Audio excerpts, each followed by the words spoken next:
We are talking about vision today.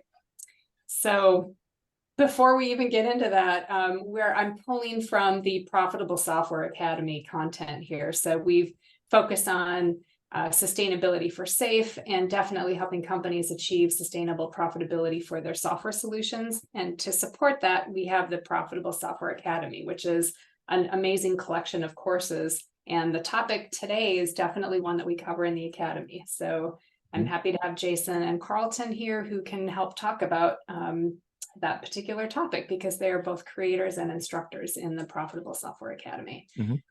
We can talk about this at the end, but it is essentially an educational program that supports the development of product managers over the whole course of their career, early stage all the way through to more senior. And with that, you know, the idea here is that it's a super complex role with a whole lot to think about. And so when we pick off these little topics from the Academy, it really is in recognition that, hey, these are small topics in a very big, complex world, and vision is definitely a good one. So we talked a little bit about it last week, but I think we're going to dive a little bit deeper into it in terms of how do you actually generate that alignment with a bunch of stakeholders who all need to kind of think you're going in the same direction. And so aligning to vision is what we want to talk about today. So with that, I will turn it over to Jason and Carlton. Right. So when you have that complex set of relationships, the vision really does help to articulate the value proposition across all of the various stakeholders and generate alignment. And some of the techniques we're going to show you really are about collaboration to generate the vision.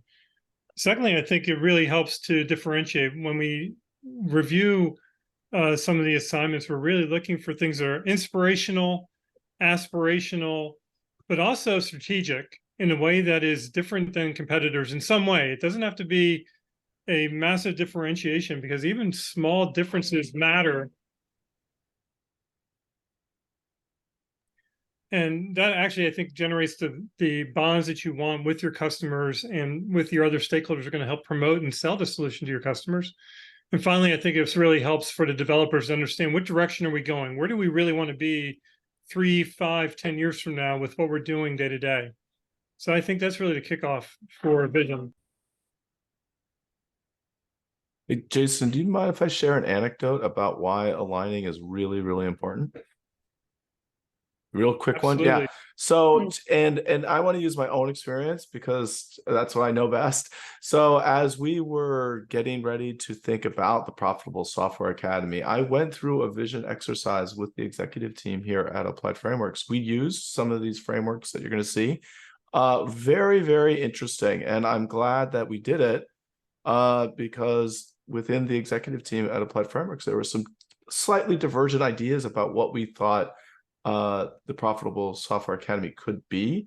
But once we have that alignment, I think we all are, it's very durable amongst us as an executive leadership team here of what we're trying to achieve with the Profitable Software Academy. So just wanted to kind of talk about it really is quite important. And you have to do that legwork as a product manager to talk with your stakeholders to make sure that you are truly in alignment. All right. That's all I want to share. Oops, am I the one who's doing this to you? I think so. Oh my God. Yes, you're zipping all over the place. You're all I know. I don't know. My mouse is being totally weird. I don't know how I jumped all the way to slide 14. Seriously, this is just one of those days. All right. So there we go. Here we are back again. And Carlton, I'm actually glad you brought that up because I think people make assumptions about how aligned teams are. And it's never quite as aligned as you think they are if you haven't gone through work. So, okay, Jason, do you want me to forward one slide or do you want to stay here for a minute? No, this is good. So the idea of these different frameworks, and these are not the exhaustive list, by the way, we just picked 4 to start with to talk about, and we've seen some really amazing vision videos, high production value, very well produced, probably quite expensive, and something that's much easier would be a storyboard or some type of graphic novel showing the evolution of a product. But one of our favorites is Product Box. And we'll show you that in a moment. Very collaborative, very visual, very hands-on.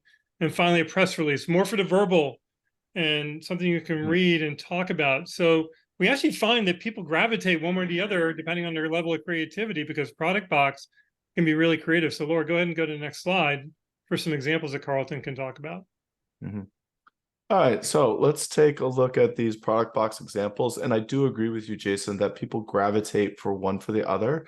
And it just means what they prefer to, how they prefer to talk about vision, right? So this is for people who like to get real hands-on and to think more open-ended, to think more visually, right? And each one of these are 2 product boxes. And so you actually make a physical box as if the solution exists, and that you could buy it at a supermarket or some place, like a store. And it's shown next to other similar solutions, and that you have to design a box that talks about the value proposition and the key selling points. What you see here is the go-go bag, right? And then you see this other product called iFit. The go-go bag was just this idea about, we said to the people, say, hey, tell us your ideal product that helps you solve a problem related to childcare. And so that was that issue here with the go-go bag. And then iFit, and this is actually a product out there. This was made a couple of years ago, this box, but it wasn't related to this product. But someone identified a need, like, hey, when I shop for clothes online, I want to make sure that they fit right. And so someone else didn't see this product box, has built this software-enabled solution to really find the perfect fit for clothes for you. And the idea here is to try to just communicate the value proposition through a physical box. Jason, what do you want to add? Yeah, people really do just really think outside their normal comfort zone. Because Product Box just allows so much different thinking about how do I really explain different things. And you think about this like a cereal box. When I explain it, I say, there's lots of information on the side panels, and you can almost think about getting the data sheet on the side panels. And that just makes it more fun, and you can use up all the space. And one of the picture, and the reason I chose the picture on the right is because it really illustrates the idea of trying on different articles of clothing, and just so easy to illustrate that and communicate really 1,000 words with one little box. Yeah, And so has good impact. When you did this with the folks who built these boxes, did you have them kind of then stand up and read it back to you, or kind of sell it back to you? And did you find that having that visual helped them tell a better story? Is that what this was really for? Oh, absolutely. When people pitch their boxes, they get much more detailed, and you pull out all sorts of additional information about the vision. They're really powerful in so many ways. Right, Jason, I would agree with that. And Laura, the idea is not to make the box. The idea is to sell the box. And when we were talking about Profitable Software Academy, I made a box which ignited a lot of conversation and helped our team say, oh, wait a minute, Carlton has this vision for what PSA is, and it's a little different from the other members of the executive team. And that was good. Actually, the box really helped us get quicker, identify the issue, and so we could get better in alignment. Yeah, I remember that. I think it was, a good hour and a half discussion of we identify that difference, and then kind of realigning on, well, what do we really want this to be like? I think that really catalyzed a really great discussion. Yeah, no, it did. All right. Anything else about Product Box? All right. Well, let's move on to the kind of opposite in terms of visual. This is the word version, right? So yeah, tell us about this one. Well, I think the press release for me is a nice way to kind of sit down and think about what you want to communicate about the value proposition. And it's structured, right? You can see there's 7 areas here. I'm not going to read them out for you, but the idea here is that you kind of want to go, imagine you're writing a press release. They're not really used much today, but imagine if you were, right? What sort of information would you want to communicate about your solution to someone who is going to read the press release? Imagine, about on the PR wires. This is a technique that they do use, I believe, at Amazon as a way to start to communicate the value proposition and to socialize the value proposition and to generate alignment at Amazon around new solutions or new offerings that they want to invest in. I think for me, what's really the two parts that I think are the parts that I want to emphasize here is describing the problem, right? It's really important that you describe the pain that the target segment's experiencing, then offer in the solution, right, how you kind of relieve that pain. And then the customer quote section is where you can kind of make up some social proofing around, hey, why this solution is really valuable. Jason, what do you want to add in here?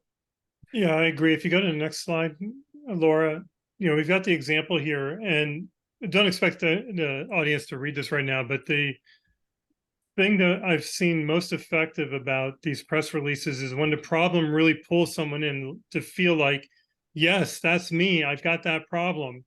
And I feel the pain as they're reading the problem statement. And then, as Carlton said, as you start reading through the different descriptions of features, each one of them relieves the pain. And that 1-2 of the feature, the benefit, the impact, the relief really draws people to say, I want to know about this solution. I want to get this solution as fast as possible because it's so compelling. So a really well-crafted press release can be so powerful, not only for explaining internally what the vision of the solution will be, but also for explaining to your customers and your different market segments how they'll benefit from acquiring and using the solution. So it sounds like this has some durability. It's not just that initial kickoff of the team and communicating internally, but is it sort of like a North Star at various points along the way? I would say absolutely. And I think they do tend to get refined over time too. It's not like you write this once and you're done. You may update it and modify it and change it, particularly as you start doing some discovery and experimentation and finding out the severity of the different pain points. It may cause you to rethink how you're really leading with different features over others.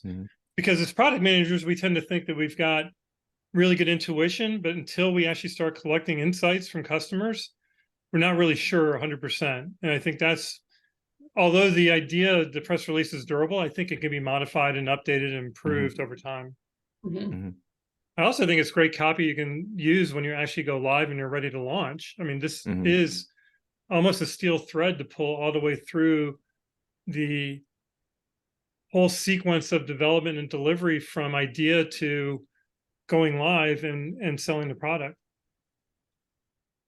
Yeah, I just want to plus one on that, Jason, because number one, this is kind of talking about your product positioning, right? If you talk about these key high level elements of your value proposition here, so you're already starting thinking about, hey, how we want to position this towards the target segment. I think one of the things we see sometimes with our students in the Profitable Software Academy is they don't write the press release from the point of view of the target segment, the target customer.